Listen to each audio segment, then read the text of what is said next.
Welcome back to BME TV. I'm Greg. So if you own a commercial property, you need maintenance services. So do you farm out contracts to lots of service companies or go to a one-stop provider?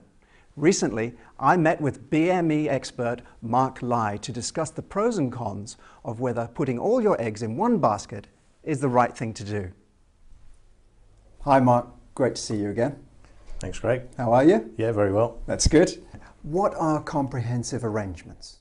Comprehensive arrangements are an agreement between a client and a contractor whereby the contractor will take on some or all responsibility for the costs involved with building maintenance, repairs, call-outs or breakdowns. And how do they work? Generally, they fall into two categories. A client will either seek to adopt a fully comprehensive arrangement or something that's known as a semi-comprehensive arrangement. A fully comprehensive arrangement is where the client is passing all of the responsibility for the costs to the contractor for repairs, call-outs, breakdowns. Semi-comprehensive arrangement is a sort of an in-between arrangement whereby a threshold is introduced, for example, £500, £1,000, and the contractor takes some responsibility. After the threshold, it reverts to the client being responsible for payment. And when does it make sense to use one? Generally, as a client, if you're looking to reduce or control maintenance costs, or perhaps in a building where you might have problematical plant. However, it needs a lot of consideration and there are a number of pitfalls. And what does a good comprehensive arrangement look like? A good comprehensive arrangement is made up of certain key ingredients. Three primary ones are: there needs to be a very good definition of historical data and availability of that data to enable a proper pricing exercise. The contractor needs to be able to price the arrangement methodically and in a risk-considered way, but also under the knowledge that the client desires a competitive economic price.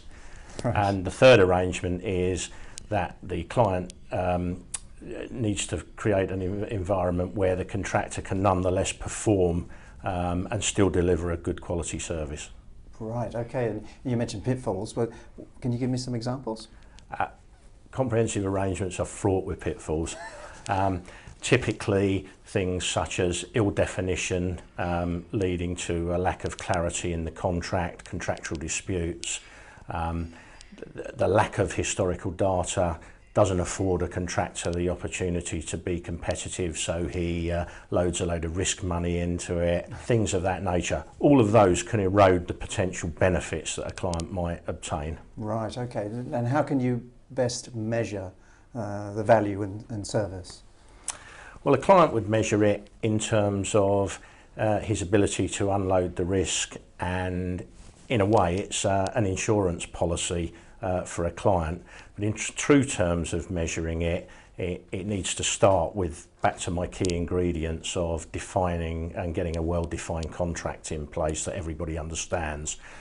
Following on from that, you need to relate it into contract measures. Most contracts have a SLA/KPI arrangement, and you need to ensure that the comprehensive can be measured under that regime. Right, okay.